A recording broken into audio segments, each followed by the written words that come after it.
Hello and welcome. You're watching The Deal on NDTV Profit, a virtual game that, happens in reality. There are several people who do this for a living, helping companies buy other companies in different parts of the world, helping them, advising them as bankers, as accountants, as key trade professionals.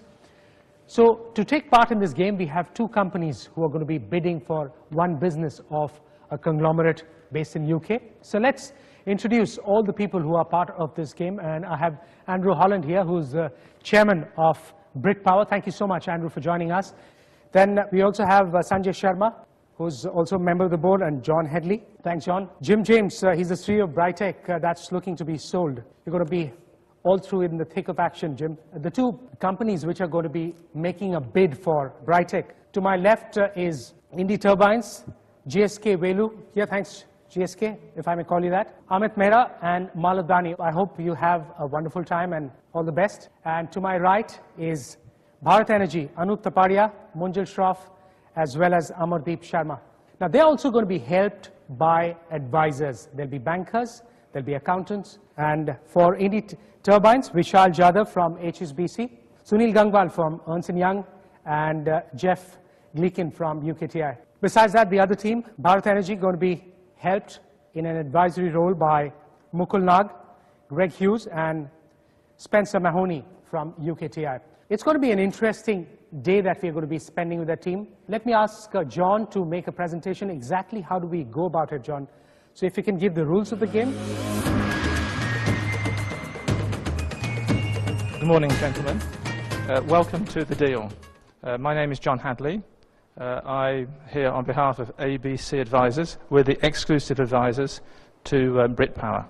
So what is the deal? The deal is that the UK listed company Brit Power is looking to sell one of the jewels in its crown, Brightech. Brit Power, the seller, is a large UK conglomerate with sales of about 40 billion. The company it's looking to dispose of is Brightech.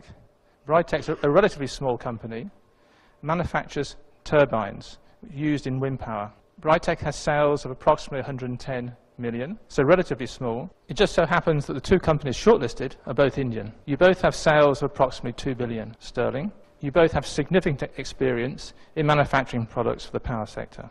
And we're also going to give you the opportunity to meet with the CEO of Brightech, Mr. Jim James. We're looking for the best offer, not necessarily the highest bid. I hope you enjoy the day's proceedings. May the best team win the deal, and I'll now hand over to Ashru. Both of you, wish you all the best, and you can go access all the stuff that is about the company, about what all you'd want to know. So you can head for your rooms.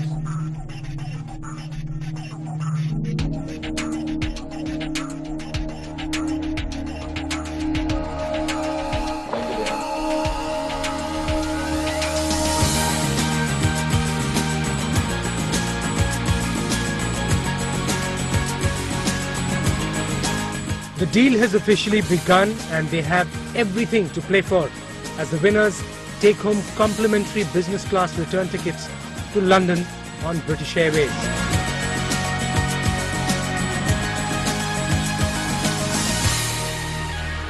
So the two teams are already in their rooms, respective rooms, discussing and talking among themselves what roles they want for themselves, and also what should they tell their advisors, what should they ask their advisors. Here I have, in the Emerald Room, have the Indie Turbine team. They're talking, all the three members of the team. And in the next room, we have the Bharat Energy team members, the three of them. They're there discussing, as I said, the details of what all they should be bidding on, what on some of those key points that they should be keeping in mind. The team is right here inside this room, going about their business. Let's see what they're doing. So they have 35% of the sales coming from domestic. They are being currently financed through an interest-free intra-group loan. Are they exiting? They are exiting. Yeah. It's a 100% acquisition. Right. Next year, they're thinking that they will be having, say, around 19.6%.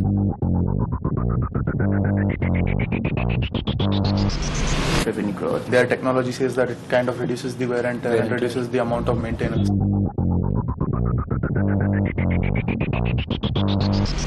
The fact that if we are manufacturing this in India,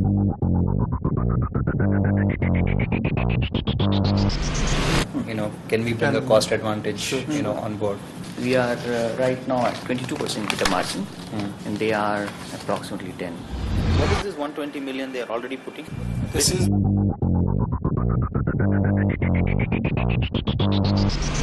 is what we have. Both the companies have put in as a bid price. Already 120 million. put. So we have put Based on which they've called us for the second round. That means we are both of us have put 120. Yeah.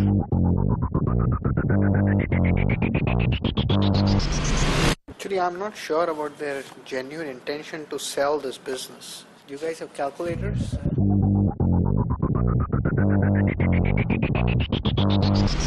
Actually, I'm not in agreement with a lot of these assumptions. Yeah, but they're saying 25%, which is faster than the global market. Yeah.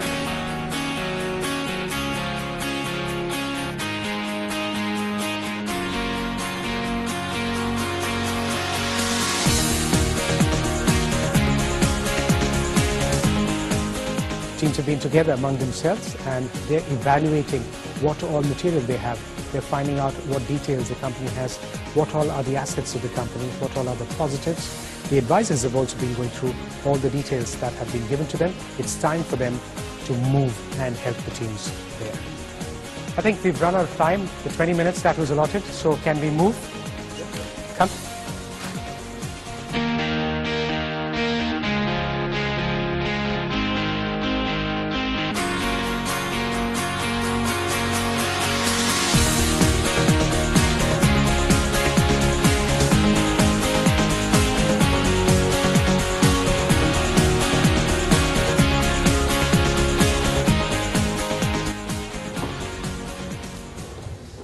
So the teams are engrossed with their advisors. They're busy finalizing the numbers, getting the details of what their action plan could look like. So this is very important because over the next 1 hour when the teams discuss with their advisors what they should be doing, that could mean what details are discussed. That could mean the difference between the winning bid and the bid that probably is left out in the race.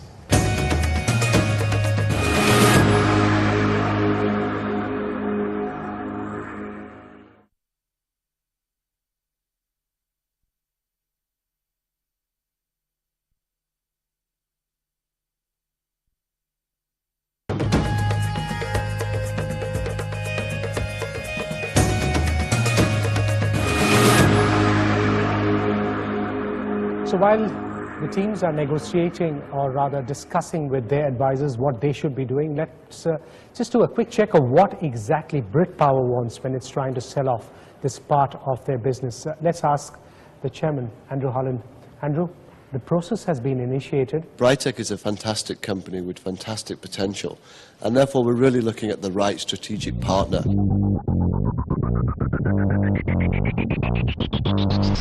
And all the investment that we've made over the past 4 to 5 years will start to pay off, and I think that's a big consideration for us. Obviously the structure of the deal and the pricing, how they expect to kind of grow the business, the capital expenditure plans. How long are you looking at when you're trying to get the maximum value of this in the near future? 3 to 5 years, another 3 to 5 years? The business was making money in 2009. It'll continue to grow and continue to expand. The opportunities are there.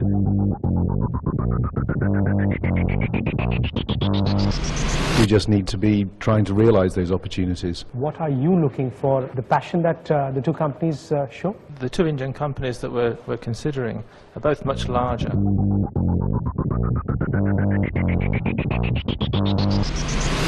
than Brightech. They have the customer base to develop this business going forward, and they need the technology. And this is really a major breakthrough technology which would be attractive to any buyer anywhere in the world. Would you like to add something to that? We as the board need to ensure that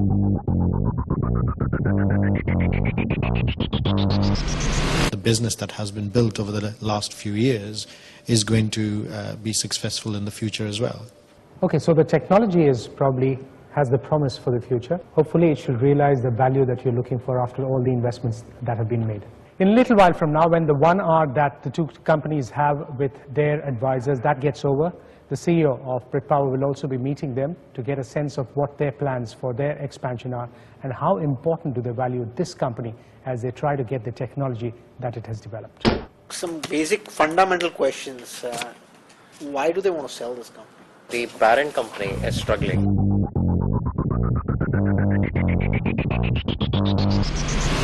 say there's a lot of debt in that company. It's a good question actually, why they want to sell if they have got a breakthrough technology. They fail to extract the best value from this fast-growing technical company.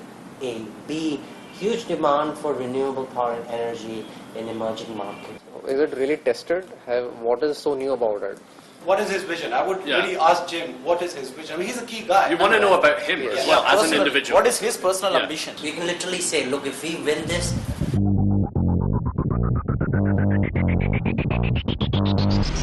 we want you to be CEO. Let's think about their business. What do? They also do the installation stuff as well? Yes.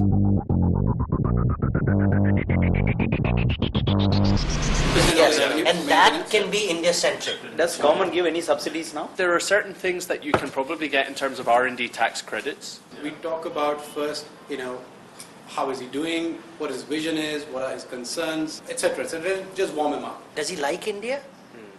Or we don't have a problem if you run this shop from UK. And if you think about the context of this technology, it's in a politically sensitive but politically relatively supported sector. They want to be associated with successful renewable technology. Why India? Why are you choosing an Indian company? What do you expect from Indian company? Who do you see as your competition? Who are the competition? That's an important one. Technology is really important here.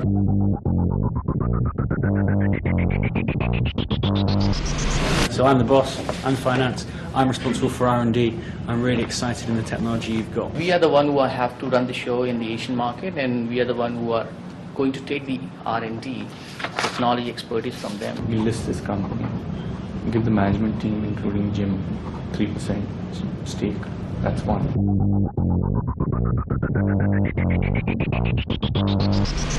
That you guys either get to have a stake but with no say. They're probably aware that you've tried to buy a company in Germany or Italy, and they know that didn't work. Who is this company? Do they know what I do?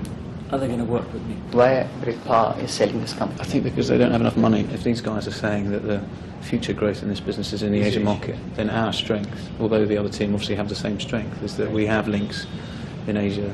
And also actually they mentioned at one point that their technology is much more efficient and it can replace the existing wind turbines to reduce the maintenance cost. This technology is also not tried and tested, right? So that's exactly the biggest issue in this industry. I've got that down on here. Do you think you could use their maintenance skills to win other maintenance contracts in India? One of the ways to really make him feel secure is to actually look at offering him a board seat on our board. I was just about to say that. My sense is that it's key to win Jim over.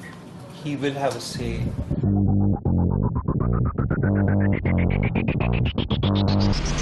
In which direction it's going. I think at one point he will be pitching to the board saying which one to go for. Yeah, I think he's got significant influence.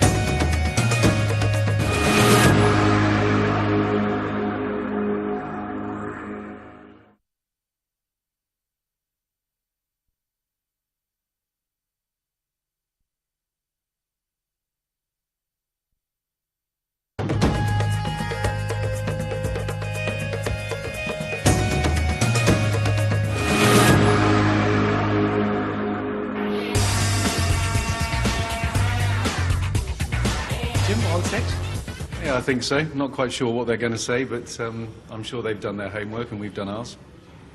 All set? Well, they've sent us an interesting list of questions, so it should be an interesting meeting. Okay, all the best. Okay, we are missing order.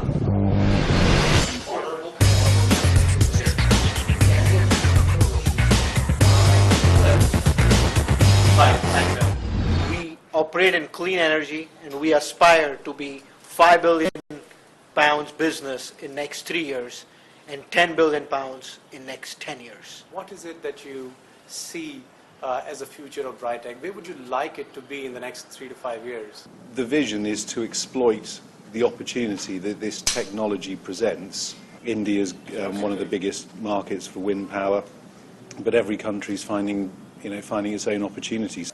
Can you tell me a little bit more about how the team is structured, who are the core people? It's the engineers, but when I say the engineers, it's from the very top to the very bottom. There's a concern that the whole business will be uprooted from Birmingham and moved overseas, which means that everything that exists around it will disappear. Just one quick question, then I'll pass on to my colleague Velu here. Have you been in India before? Yeah, I've been here before. I've been here on holiday and I've been here on brief business trips before. We would like to hear a little bit more from you about the appropriateness of this technology, not only for Europe, but also for the emerging markets. The key to the technology is that in the centre of the turbine there's a device that emits a light wave which detects any characteristics of wind and is able to make adjustments to the turbine just before the wind arrives. And so it means that the turbines, wherever they're set up, can be tailored specifically to that local market. The technology is fairly new. I think it's important that it stays in the UK because the engineers who develop this technology are in the UK. We don't do a 100% acquisition. Usually we keep the promoters motivated by actually being a part of the growth. So we initially, at least for 5 years, they have been part of the, having a joint venture kind of an arrangement. I'd prefer not to. It's just a dislike of joint ventures. Long-term future commitment and investment, I personally think that that's going to come from a wholly owned situation as opposed to a joint venture. Any thoughts on any pension liabilities? Brightech is part of the Brit Power pension scheme. Okay. I mean, you as buyers would have to decide what you wanted to do. If they were to continue on the same terms as their current terms, there would be a deficit of about £24 million. 24 million pounds. Actually, there is only 2 companies shortlisted we hear, and both are Indian companies. Is there out of love for India, or is there any other strategic thought behind it? Is it love for India? Indian companies are on the move. We've seen that in the press all the time. There was general preference amongst the board to go with an Indian company rather than a Chinese company for various reasons. What R&D resources do you currently have? What could we tap into? We currently have a state-of-the-art R&D center about 50 kilometers north of Bombay, where we employ about 60 people full-time, and we have got about 20 PhDs who work on clean energy. How much are you already doing in the wind turbine Almost market? 20% of our revenues come from wind turbines and related electrical products. But it's the fastest growing. We know that you've looked at lots of other acquisitions, but none of them have happened. Is there a good reason for that? No, we just looked at one acquisition in Germany, but when we started looking at it, the markets went down, and that's one of the reasons why we postponed. Then we also, again, the same acquisition target is still available, but then one of the reasons why we looked at Britain as a more favored destination is it's an English-speaking, comfort level between both the countries. Okay. Well, thank you very much, gentlemen. We'll see you. We'll see you this afternoon. Look forward to seeing you again very soon. Take care. So, Jim, how's the meeting been? Quite informative, quite interesting. They asked a lot of questions about the technology and about the opportunity that they think exists. We asked them lots of questions about where their commitments lay. They didn't ask too many questions on the financial side, but we'll have to see how the bid develops on that side. Okay, so you now need to meet Bharat Energy. So I know what I want them to say, and if they say it, then there'll be more conversations with them as well. So let's wait and see what they've got to say. how's the meeting been with Brightech CEO? Fantastic. We are looking at the relationship between his company and the parent company and some of the cultural aspects in terms of who are the key management people and how reliable is this technological breakthrough that they have been talking about. That he is very concerned about his engineers. He wants to look after them. He wants them to have the freedom to innovate, which is the kind of culture we have. Why India?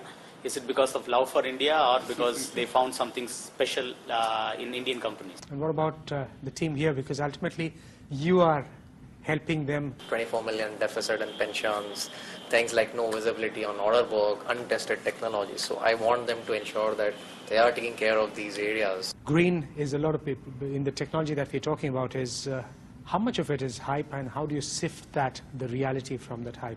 There's still going to be a market for this, both from economic perspective and from a political perspective, and it makes sense to have the emerging markets also investing in a lower cost, more efficient way to new markets. It seems like a very good prospect for us. We'll leave you at that and leave you to carry on with your discussion. Lots to talk about. Thank you so much. Thank you. It's been a lot of hard work, a lot of time, a lot of commitment by a lot of people. It has also taken the world a long time to realise that we need to come up with renewable energy, so it wasn't just about convincing customers. It was about convincing the world that this is the way forward. With Brit Power, they've supported you. Was it hard convincing them about this technology? Sometimes harder than others. But we've got to where we are because ultimately they've supported us. Probably the greatest growth potential is coming from Asian market. The bigger land mass, the bigger the wind opportunity. I would like to know more about what are your plans regarding the technology going way further. I'm not sure that I'm going to tell you too much about the future until we're working together. But everything that we're working on, you never develop a single product and say, right, that's it, it's finished. What we've already achieved, we can improve again. So it's still not really travelled outside the UK at this point? No, it's been kept in the UK by choice, really, because we want to make sure that we're not too far away from these turbines when they're first being used. Someone who we believe has developed a similar technology is a Chinese company called Copytech. Copytech, yes. Actually, they almost certainly will be cheaper, but they're not going to generate the same amount of energy that we're able to generate. Do you see new sales as being the key revenue factor, or do you see the maintenance business growing? So what you're saying, our stuff is so good that we're not going to get any maintenance contracts. There's never going to have to be fixed. They don't have to spend a huge amount on maintenance, so they're going to come back to us to buy more of the original product. The proportion of maintenance, which is currently 20%, will start going up further, or would it remain? We're broadly expecting that to remain the same. Is there a funding gap in that in the pension scheme? Currently about 24 million. What excites you working with an Indian company? Whether they're Indian or Chinese or American or European matters less. It's about developing a product, taking things to the new level. From an R&D standpoint, we were looking around for a place in like the northern UK, like around the sea area, because there it's a really good place to test the wind turbines, and the British division would like head the R&D for this whole company. We're not exactly on the coast, but nowhere in the UK is more than 70 miles from the coast, so it's easy enough to get there. So how many engineers do you currently have on R&D? We have a total team of about 300 people right now. They've got money to invest in R&D. The more R&D budgets that are available, the more ideas, we're never short of ideas. What's the current status of your capacity expansion? The broad assumption is that we're currently operating at about 2/3 capacity, 60% capacity. That's where the cost of 110 million That's is right, expected. yeah. From what I'm gathering right now is that clearly your strength and your passion lies in evolving new I'm an technologies. engineer. My interest is product. All right. It's about technology. I'm perfectly capable of running the business, as I think the numbers prove. I'm perfectly capable of selling it because I know more about it than anyone else. So is there a pipeline of a certain number of orders that currently exist? The current projections are supported by orders for the next 2 to 3 years. Do you see an opportunity to sell this technology in your market, in the Indian market, in the Asian Absolutely, market as well? Absolutely. There's no question on that front. I think, if you look at the telecom market, for example, it's an interesting idea that we came on the bandwagon much later as compared to, let's say, North America, right? And I see the same kind of a scenario happening in the energy front, because as we expand our, energy capacity needs, we're going to more and more focus on newer technologies, and this perfectly fits the bill. Which turbine technology do you currently favour? Because India's got such a colossal coastline, the hope is that maybe you could get turbines which could go in the sea, which are more robust. Right. Thus, the interest of the North Sea is you could test them with your company in the North Sea, and then you could put them along the Indian coast, so they can withstand a monsoon. I think the strongest winds are actually in Rajasthan. Yeah, in the deserts, yes, but even during the monsoons, we have very strong winds, on hitting the coastal area. Okay, good. Okay, thank you. Thank you very much. Jim, how's the meeting been? Now that you have a sense of both the rivals, both the competing companies. Much more on the business side of it rather than on the product side of it. Mm-hmm. So is it boiling down to hard numbers yet, or are you still talking about the culture, the fit, and the other things that are spoken about? It was a good meeting. So it was interesting. We have a good 2-horse race. It's still a 2-horse race? It's still a 2-horse race. It's still a 2-horse race. I'm being told what to say. Okay, get your point. So still a 2-horse race, still tight-lipped. They're not giving anything away. So both the companies very much in the race. Looks like, we got this first caught breaking, and the ice has been broken. and now we know each other very well. It works out well for both the companies, actually. It makes sense to shift our R&D out there. So. Staying in a location which is Europe, which is more expensive, so that part I'm sure you would have worked out. Right now our sales is anyway in India, and there's expansion which can happen in Asia. There is something which is cooking in Europe, of course UK, and maybe we can go in US as well. So, you know, the overall sales will take care of those expenses. If it's that exciting a technology, the other competitor may also be very interested. They have far bigger plans from being just focused broadly within India. I think there's a lot of positivity around that. But I think it's also important to highlight the risks that came out of the session that we've just had. Certainly from a kind of an accounting perspective, we had a brief discussion around the funding gap in the UK final salary pension scheme. When we posed the question about existing competition in the market, there is a Chinese company that's got a similar technology. And I think Jim James was pretty open about the fact that their ability to produce this cheaper is a risk to their business. So among the three of you, are you ready for all the aggression in your bid? Being CFO, I won't say that we are going to be very aggressive. We are going to be realistic, of course. Yeah. Okay, so anything like a soccer or cricket also discussed? Unfortunately, time was too short. Okay, I'll leave you at that. Thank you so much, and all the best for your bid. Thank you.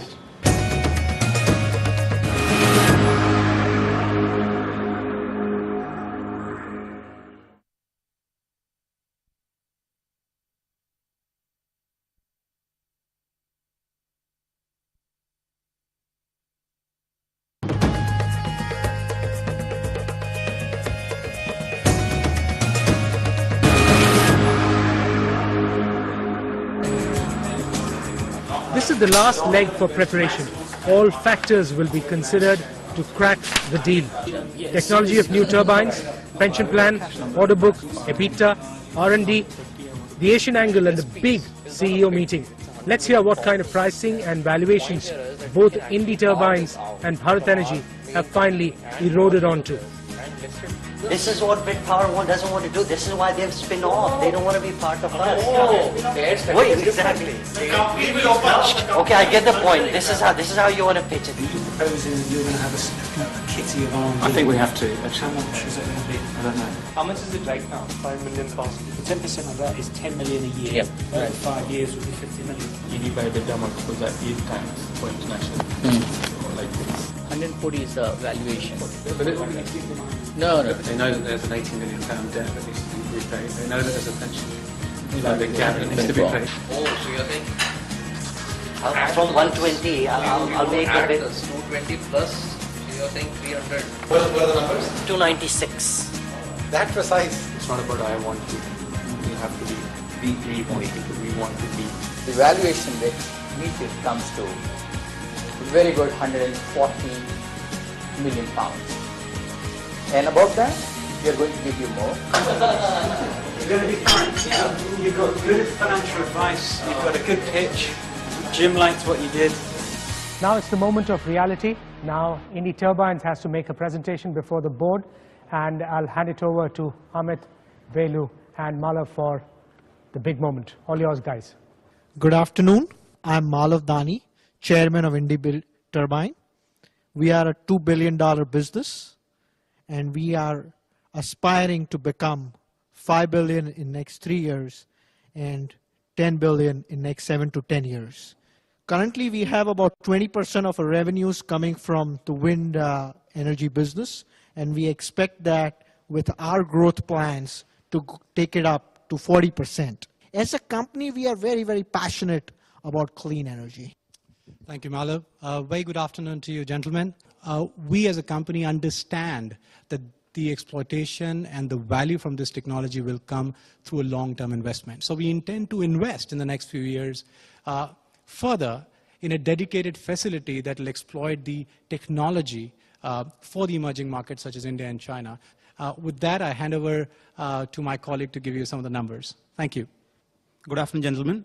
So what we think this business, which we can do, is probably a valuation model in which we can look at a forward multiple, the 2011 multiple of 8 times EBITDA, which makes it to 192 million pounds equity valuation. So this basically ends up with an enterprise valuation of 296 million, taking into consideration the pension liabilities and also the debts in the books. And we give this valuation considering the fact the net current asset will remain at 23 million pounds. Our thinking of financing this business is to put almost 200 million of our own cash into the business, and another 100 million will be raised to overseas long-term debts from the UK market. Even after taking these debts, our debt-equity ratio will be less than 1. The business will require other capex of 110 million. And this 110 million, we have the option to go to the secondary domestic equity market to raise this, and that is our preferred route of raising. How did you get to your 8 times EBITDA, and what are you comparing that against? Because that seems very, very low. You're actually paying me 1 time sales, virtually, for the whole company, which is, for this kind of technology, is far too low. So I'd just like to understand your thinking behind these very low figures. The new technology is just introduced, and it is only contributing to 5% of total revenues. There is a little bit of risk element, how well it will be accepted. This just doesn't work in terms of the valuations.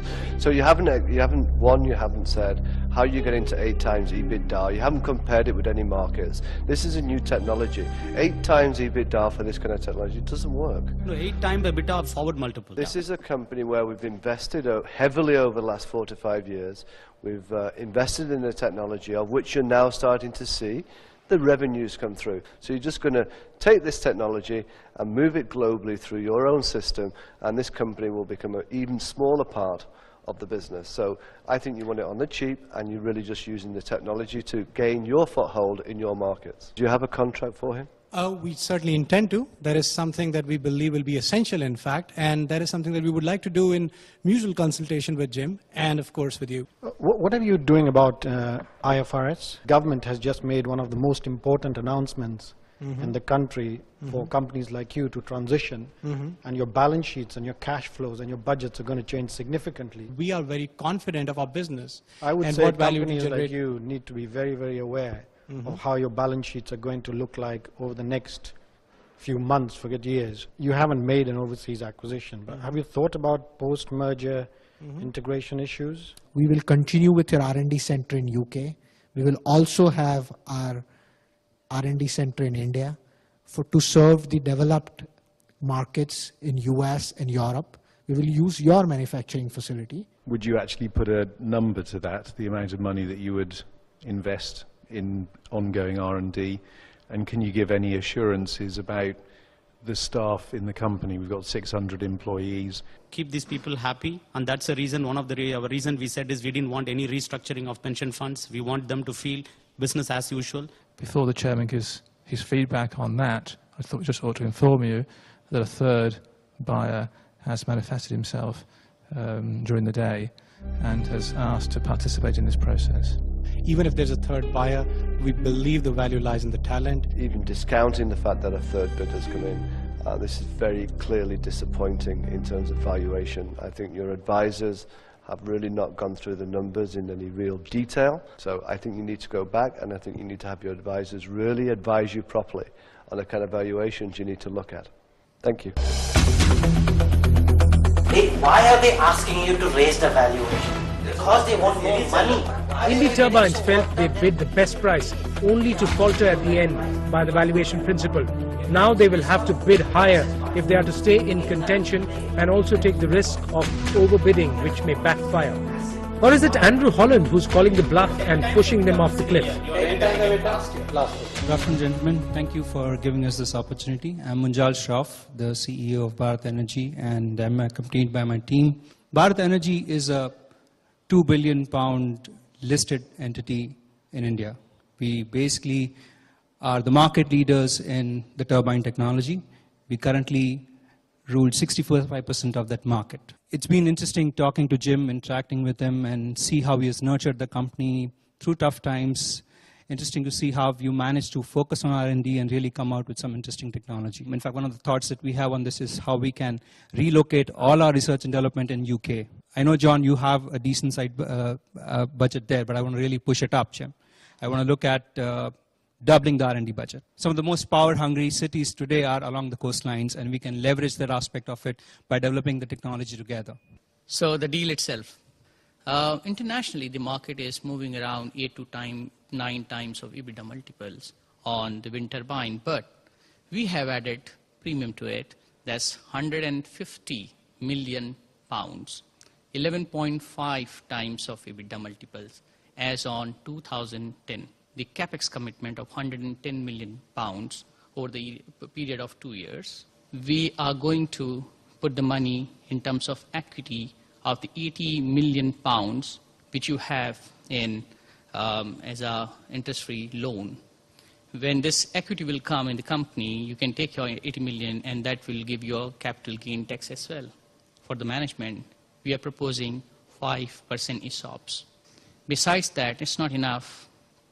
To the parent company, we are going to give 10% warrant as of the price of now, and the share price will be remain whatever we are deciding now. So 2 years down the line, anytime you can execute your option and take the 10% off the equity of the company. You're saying that the £150 million is an enterprise value? Yes.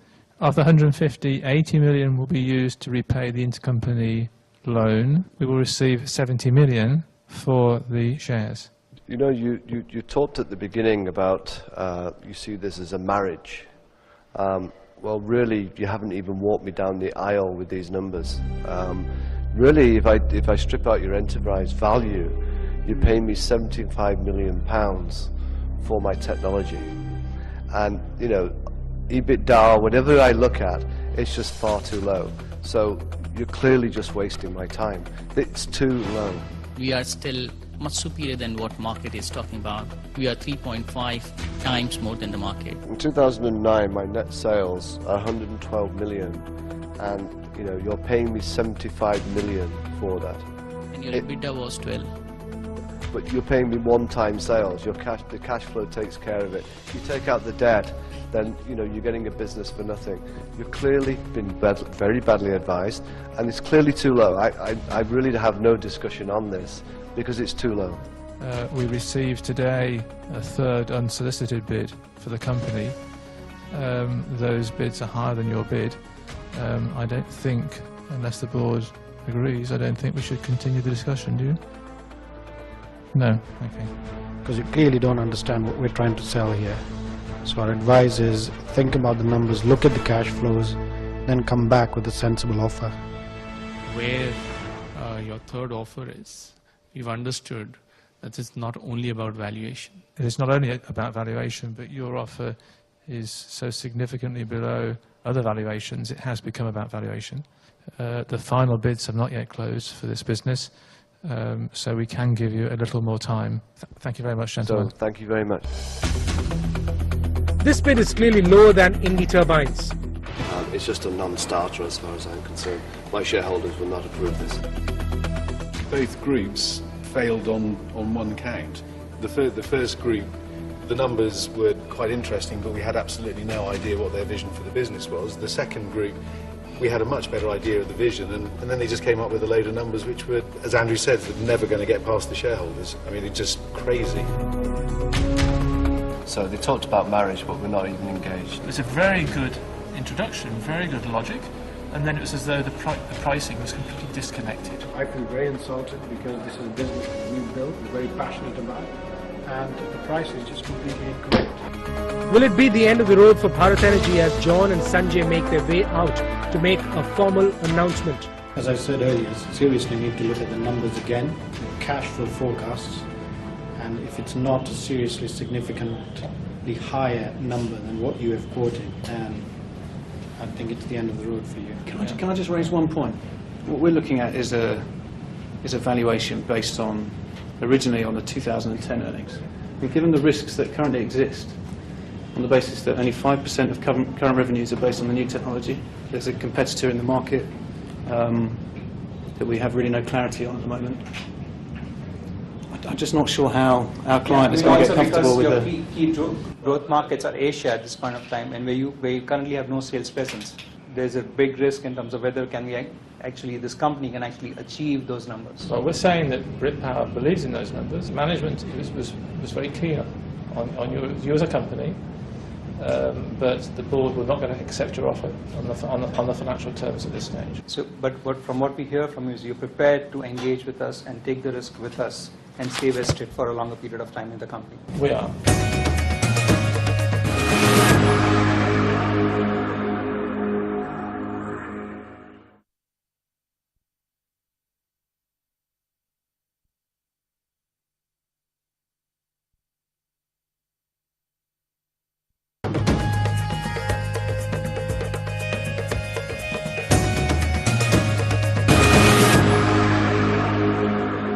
By coming back to see us this afternoon, you'll be in a position to improve your offer. We're listening to you. Sure, thank you very much. So on the vision, as you may know, we have about 20% of our business coming from wind energy right now for ND turbines. So our vision is to really grow that 2.5 times in the next 3 years, and we would like that to be led by Jim, and we can put an equity value of about £216 million. 216, and the enterprise value will go to about 320 million. We are open as a second option to have an equity participation from your side. Could your advisor maybe kind of put some numbers around what you're talking about in terms of equity participation? Oh, you mean in terms of the percentages? The equity participation, I believe, comes beyond the 320 enterprise, and the structure can be in terms of a 2-year option or warrants that Brightech can subscribe to. And also, how are you going to finance this? Financing remains the same, that we will fund a large part of it through our internal cash that we have generated in our business, which, as you know, is pretty healthy, and the rest of it will be raised through the UK market, mostly through long-term debt. I think we thank you for coming back, and thank you for improving the offer, which has actually moved towards the sort of position that we were looking for. I agree with John. I think you've come quite a long way. Please think about the valuations, as we've tried to outline before, but this is a good start. Thank you very much, gentlemen. Thanks a lot. £320 million. Wow! That was quite a leap forward. This may ruin the deal for ND Turbines. Have they overbid? The maximum offer which we can give you will be £200 million. However, we will be having 51% of share, 49% share will goes to you, wherein we are selling a put option to you. You can sell back those shares in 2012, and the overall 49% will become 166.6. I think the offer clearly is more interesting than last time. We would ask you now to give us some time to evaluate this alternative offer. Thank you very much. Thank you. 120 million less than ND Turbines. Still lower. But what is the board looking for? Higher price or a sound business plan? So the entire deliberation has happened. The board has considered the offers made by the two parties. And now let's ask them what has been the thought process. You're very close to arriving at a decision. What has been the thought process? What have you all deliberated? We had an unattractive offer from Barrett Energy. We told them it was unattractive, and we asked them to actually rethink both the amount and the structure.